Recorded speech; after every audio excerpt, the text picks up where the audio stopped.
మిథున రాశి వారికి 8వ తారీఖు 9వ నెల 2024 నుండి 14వ తారీఖు 9వ నెల 2024 వరకు వార ఫలాలు ఏ విధంగా ఉన్నాయి అనేది సశాస్త్రీయమైన పద్ధతిలో మనం తెలుసుకునేటటువంటి ప్రయత్నం చేద్దాము. ఇప్పుడు జన్మల్లోనే కుజుని యొక్క సంచారం జరుగుతున్నది.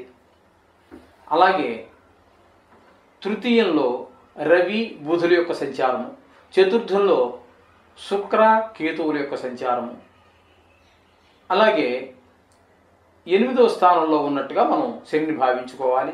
అంటే భాగ్యస్థానంలో ఉన్నప్పటికీ వక్రగతి మూలాన దీన్ని అష్టమ శనిగా మనం భావించుకోవచ్చు. ఇది 140 రోజుల పాటు వక్రగతి ఉంటుంది.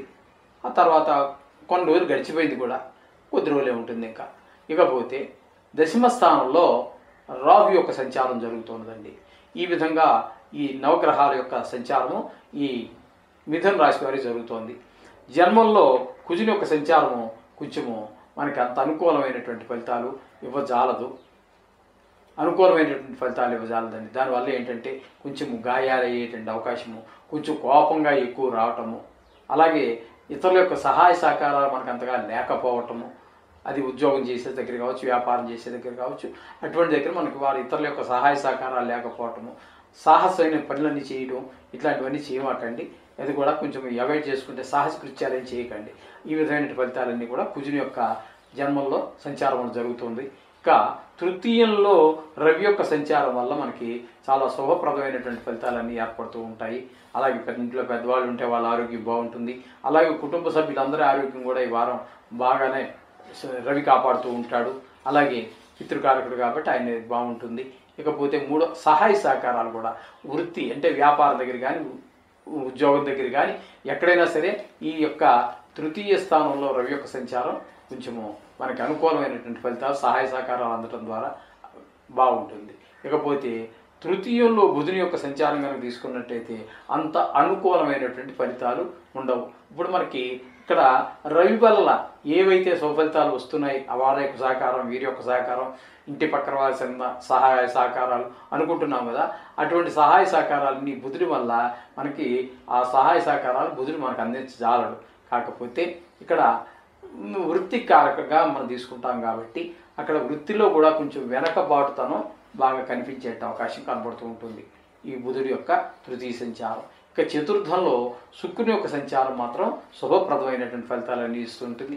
దీన్ని సుఖస్థానంగా మనం చెప్పుకుంటాం.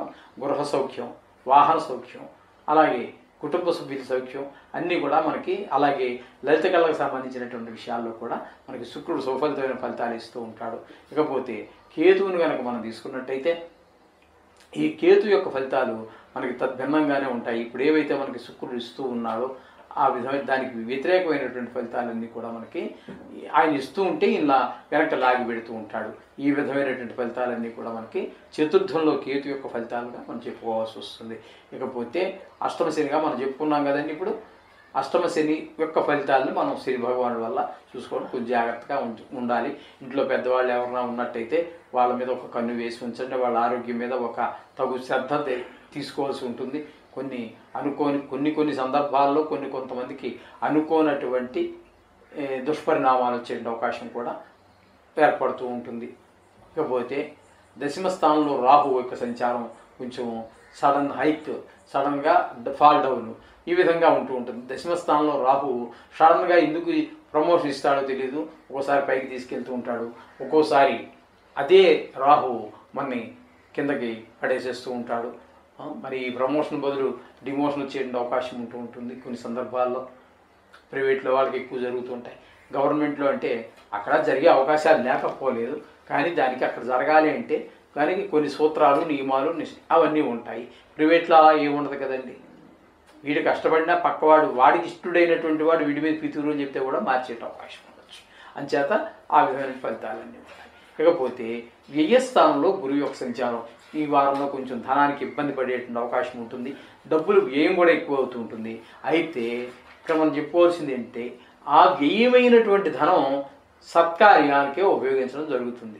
ఏదైతే సత్కార్యం దుష్కార్యం తర్వాత విషయం, చేతిలో డబ్బులు మాత్రం కొంచెం అధికంగా ఖర్చు అయ్యేటువంటి అవకాశం ఉంటుంది. కాకపోతే ఒక తృప్తి ఏంటంటే మంచి పనులు ఖర్చు పెట్టాం కదా అనేటటువంటిది ఒక శుభప్రదమైనటువంటి పరిణామంగా మనం చెప్పుకోవచ్చు. ఈ విధమైన ఫలితాలన్నీ గురువు యొక్క సంచారం వల్ల మనకు జరుగుతున్నాయి.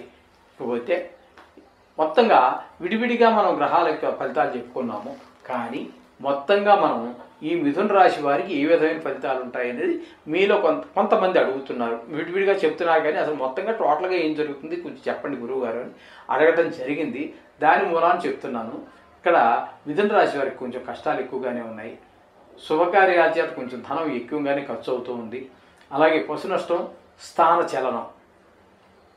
చలనం అంటే ఇప్పుడు ఎక్కడ పనిచేస్తున్నారు వాళ్ళకి ట్రాన్స్ఫర్ రావచ్చు గవర్నమెంట్ జాబ్ అయితే, అదే ప్రైవేట్లో పనిచేస్తున్నారు ఆ క్యాష్లో కూర్చుని వాడిని తీసుకొచ్చి నువ్వు లోపల పని చూడరాక క్యాష్లో వేరే వాడిని కూర్చోబెడతాను అనొచ్చు. ఈ విధంగా కొంచెము అక్కడ ఉన్నటువంటి ఆ ఏ స్థానంలో ఉన్నాడో ఆ స్థానం నుంచి, అలాగే కొన్ని సందర్భాల్లో మనకి ఇల్లు మారేటువంటి పరిస్థితులు రావచ్చు. ఆ విధంగా లేదా కొత్త ఇల్లు ఏదో కట్టుకున్నాం అందులోకి షిఫ్ట్ అయిపోవచ్చు. ఈ విధంగా దీన్నంతా కూడా మన స్థాన చలనంగా తీసుకోవాలి. ఈ విధమైన ఫలితాలన్నీ కూడా మనకి ఈ కుజుని మిథున రాశి వారికి ఈ వారంలో జరిగే ఫలితాలుగా మనం చెప్పుకోవచ్చు. శుభం భూయాత్. 1వ తారీఖు 9వ నెల 2024 నుండి వారం రోజులు అంటే 7వ తారీఖు 9వ నెల 2024 వరకు వార ఫలాలు ఎవరికి మిథున రాశి వారికి ఏ విధంగా ఉంటాయనేది సశాస్త్రీయమైన పద్ధతిలో మనం తెలుసుకునేటట్టు ప్రయత్నం చేద్దామండి. జన్మంలోనే కుజుని యొక్క సంచారం జరుగుతోంది. జన్మంలో కుజుని యొక్క సంచారము అంత శుభప్రదమైనటువంటి ఫలితాలు ఉండవండి. ఇక్కడ వీరికి తద్వారా ఏంటంటే అనుకూలమైనటువంటి ప్రదేశం కాదు కాబట్టి కొంచెం కోపం ఎక్కువగా వచ్చే అవకాశం ఉంటుంది. అలాగే భూమికి సంబంధించి లేదా ఇళ్లకు సంబంధించి క్రయ విక్రయాదులు జరిపించేటటువంటి వాళ్ళు అంటే రియల్ ఎస్టేట్ చేసేటటువంటి వారికి అంత అనుకూలమైన ఫలితాలు కుజుని యొక్క సంచారం వల్ల ఈ వారంలో ఉండదండి. అలాగే అన్నదమ్ములు కూడా అంత అనుకూలమైనటువంటి విధంగా మనకు అనుకూలమైన విధంగా ప్రవర్తించజాలరు. అదేవిధంగా కొంచెం ప్రయాణాలు ఎక్కువ వచ్చేటువంటి అవకాశం ఉంటుంది. కొంచెం దెబ్బలు తగిలేటటువంటి శస్త్రం అంటే గాయాలు అయ్యేటువంటి అవకాశం ఉంటుంది. కాస్త వాహనం నడిపేటప్పుడు లేదా మెట్లు దిగేటప్పుడు ఇట్లాంటి సందర్భాల్లో కొంచెం చూసుకోండి. పిల్లలంటే ఇంక మనం చెప్పినా కూడా పిల్లలు వాళ్ళ స్వభావంలో వాళ్ళే ఉంటారు. అందుచేత వాళ్ళు మామూలే అవన్నీ అయినప్పటికీ కూడా జాగ్రత్త తీసుకున్నట్టయితే బాగుంటుంది. ఈ విధంగా కుజుని యొక్క సంచారం జన్మంలో ఉండటం వల్ల ఈ విధమైన ఫలితాలు వస్తాయి. ఇక ద్వితీయ తృతీయ స్థానాలలో బుధుని యొక్క సంచారం జరుగుతోంది. ద్వితీయ స్థానంలో ఒక్కరోజు అంటే కర్కాటకంలో ఒక్కరోజు మాత్రం బాగుంటుంది. అలాగే తృతీయంలో మాత్రం అంత అనుకూలమైనటువంటి ఫలితాలు ఉండవు.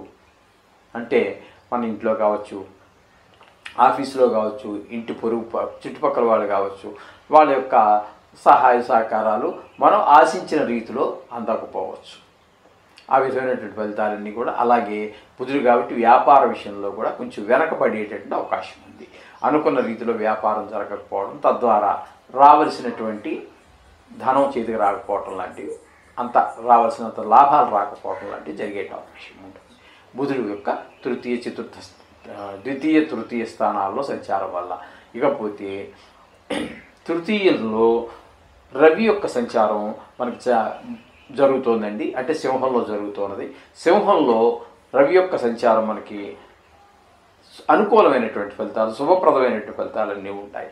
ఆయన తండ్రి గారి ఆరోగ్యం బాగుండటం, పితృకారకుడు కూడా కాబట్టి తండ్రి గారి ఆరోగ్యం బాగుండటం, అలాగే ఆరోగ్యకారకుడు కాబట్టి ఆయన మనకి కూడా ఉల్లాసంగా ఉత్సాహంగా ఆరోగ్యం బాగుండటం, అలాగే ఆయన రాజు కాబట్టి నవగ్రహాల్లో ఆయన రాజుగా మనం పరిగణిస్తాం కాబట్టి అంటే మన పైవాళ్ళ దగ్గర నుంచి ఏదైనా ఒక పనిని మనం ఆశిస్తూ ఉన్నట్టయితే అది తప్పకుండా జరిగే అవకాశం ఉంటుంది.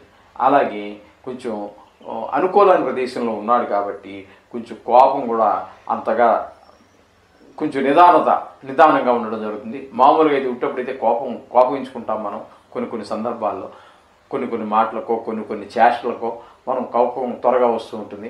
అటువంటి వాటిని కూడా కొంచెం మనం నిగ్రహించుకునేటువంటి అవకాశం కనపడుతూ ఉంటుంది. ఈ విధంగా తృతీయ స్థానంలో రవి యొక్క సంచారం వల్ల జరుగుతుంది. ఇకపోతే చతుర్థంలో శుక్రుని యొక్క సంచారం మనకి మంచి శుభప్రదమైనటువంటి ఫలితాలన్నీ ఉంటాయి.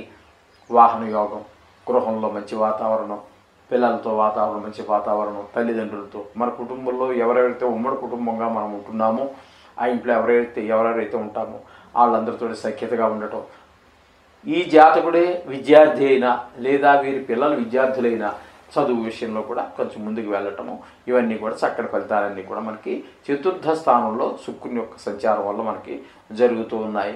ఇకపోతే కేతు కూడా చతుర్థ స్థానంలోనే సంచారం చేస్తూ ఉన్నారు. శుక్రుడు కేతు ఇద్దరు కూడా శుక్రుడు వల్ల ఇన్ని ఫలితాలు ఏవైతే ఉన్నాయో ఇంచుమించుగా అవే ఫలితాలని తద్భిన్నమైనటువంటి ఫలితాలని మనకి కేతు ఇస్తూ ఉన్నాడు. పిల్లలు ముందుకు వెళ్ళలేకపోవడం, కొంచెం ఇబ్బందులు కలగటం, ఆయన చేసే పని ఆయన చేస్తున్నాడు శుక్రుడు, కేతువు చేసే పని ఈయన చేస్తూ ఉంటారు. సహజమే కదండి, మనకు అందరికీ తెలుసున్నదేగా, ప్రతి వాడు అనుభవిస్తున్నదే. మనల్ని ముందుకు లాగాలని కొంతమంది ప్రయత్నం చేస్తూ ఉంటారు, పైకి లాగాలని, కొంతమంది వెనక్కి లాగడానికి ప్రయత్నం చేస్తూ ఉంటారు. అలాగే ఇక్కడ చతుర్థ స్థానంలో ఉన్నటువంటి శుక్రుడు కేతువు కూడా అదే విధంగా శుక్రుడు పైకి లాగడానికి ప్రయత్నం చేస్తూ ఉంటే కేతు కిందకి లాగడానికి ప్రయత్నం చేస్తూ ఉంటాడు. తద్భిన్నమైనటువంటి ఫలితాలన్నీ కేతు చూపిస్తూ ఉంటాడు. ఇకపోతే అష్టమ స్థానంలో శనిగా మనం చెప్పుకోవాలి, ఎందుకంటే వక్రగతిలో ఉన్నాడు కాబట్టి. అష్టమ స్థానంలో శని యొక్క ప్రభావం మీకు తెలుసున్నదే కదండి. అందుచేత కొంచెం జాగ్రత్త తీసుకోవాల్సినటువంటి, ఇంకా బాగా పెద్దవాళ్ళు ఉండి బెడ్ రిడెన్ అయినటువంటి వాళ్ళు ఉన్నట్టయితే వారి పట్ల కొంచెము తగు జాగ్రత్త తీసుకోవడం కూడా చాలా అవసరము. అలాగే కొంచెము ఈ పనిలో చేసేటటువంటి ఈ వృత్తి ఏదైతే ఉందో దానిలో కొంచెం ఇబ్బందులు ఉండేటువంటి అవకాశం ఉంది. అలాగే కొంచెం విచారం కలిగేటువంటి అవకాశం కూడా ఉంటుంది. చర్మము రోగాలు ఇవన్నీ కూడా వచ్చే అవకాశం ఉంటుంది. అజీర్ణం, తిన్నది అరక్కపోవటము, ఇలాంటివన్నీ ఉంటూ ఉంటాయి. కఠిన చిత్తం అంటే మనసు కొంచెం బండబారిపోతూ ఉంటుంది. ఒక పని చేసేటప్పుడు ఇంతకుముందు ఆలోచిస్తూ ఉంటారు, ఇప్పుడు ఆలోచించారండి, కొంచెం కఠినత్వం పెరుగుతుంది. ఆ విధమైనటువంటి ఫలితాలన్నీ ఇక్కడ మనకి అష్టమ స్థానంలో శని యొక్క సంచార ప్రభావంగా మనం చెప్పుకోవచ్చు, అష్టమ శని యొక్క ప్రభావంగా.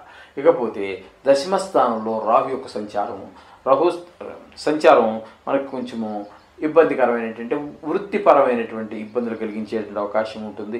అలాగే చెడ్డవారితో అంటే చెడ్డ అలవాట్లు ఉన్నటువంటి వ్యక్తులతో కొంచెం సహవాసం చేయవలసినటువంటి పరిస్థితి వస్తూ ఉంటుంది. తప్పదు, జీవితంలో అందరితోటి చేయవలసే ఉంటుంది, అందరితో కలిసి నడవలసే ఉంటుంది. కానీ తగు జాగ్రత్త తీసుకోవాలి. వాళ్ళ చేతుల్లోకి మనం వెళ్ళకూడదు. వాళ్ళ వల్ల ఏవైతే వాళ్ళని ఎందుకని అంటున్నాం నీచ జనం అని అనడానికి కొన్ని కారణాలు ఉంటాయి. వారు జోదం ఆడటమో లేకపోతే మద్యం సేవించటమో ఇట్లాంటివి ఏవో ఉంటాయి, లేకపోతే నీచతనం అనం కదండి. అందుచేత వాళ్ళ దగ్గర ఇప్పుడు కానీ మంచి కన్నా చెడు మనిషిని చాలా ఆకర్షించేస్తున్నాయి. అందుచేత అటువంటి ఆకర్షణకు లోను కావద్దు అని ఈ విషయాలన్నీ కూడా మనకి రాహువు ఇక్కడ దశమ స్థానంలో సంచారం చేయటం వల్ల మనకి అన్నీ జరుగుతూ ఉంటాయి. కొంచెం జాగ్రత్త తీసుకోండి. ఇకపోతే వ్యయస్థానంలో గురువు యొక్క సంచారం జరుగుతుంది. వ్యయస్థానంలో గురువు యొక్క సంచారం వల్ల ధనం ఖర్చు అవుతుంది. అయితే ఆ ధనం ఏంటంటే మంచి పనులకే, అంటే దైవానికి సంబంధించి కావచ్చు, లేదా ఇంట్లో ఎవరికో ఒకరికి ఉపయోగపడే వస్తువు కొనడం గురించి కావచ్చు, భార్య కావచ్చు, పిల్లలు కావచ్చు, తల్లి కావచ్చు, తండ్రి కావచ్చు, మీకు కావచ్చు, దేనికైనా సంబంధం ఏంటంటే మంచి పనికి ఖర్చు పెట్టినట్టుగానే మనం భావించుకోవక్కర్లా, మంచి పనికే ఖచ్చితంగా ఖర్చు అవుతుంది. ఈ వ్యయ స్థానంలో గురువు సంచారం వల్ల ఆ విధమైనటువంటిది కొంచెం డబ్బులు ఖర్చు ఎక్కువ మనకి సూచిస్తూ ఉంటుంది. ఈ విధమైన ఫలితాలన్నీ కూడా మనకి ఈ నవగ్రహాల వల్ల మనకి మిథున రాశి వారికి కలిగేటటువంటి ఫలితము. అంచేత మనం ఇప్పుడు చెప్పుకుంటున్న విధంగానే నవగ్రహాలకి ఇది మాత్రం ఈ గ్రహాలను మనకు అనుకూలంగా ప్రసన్నంగా చేసుకోవటానికి ఖచ్చితంగా నవగ్రహ స్తోత్రాలు కానీ నవగ్రహాలకు సంబంధించిన స్తోత్రాలు కానీ చదువుకోవటం అనేది, తద్వారా ఆ ఫలితాన్ని మీరు చాలా త్వరలోనే మీ అనుభవంలోకి తెచ్చుకోగలుగుతారు. ఇంచేత ఈ నవగ్రహాలకు సంబంధించి కానీ నవగ్రహాలే స్తోత్రాలు కానీ తప్పకుండా పఠించండి. అంతా మంచి జరుగుతుంది. శుభం భూయాత్.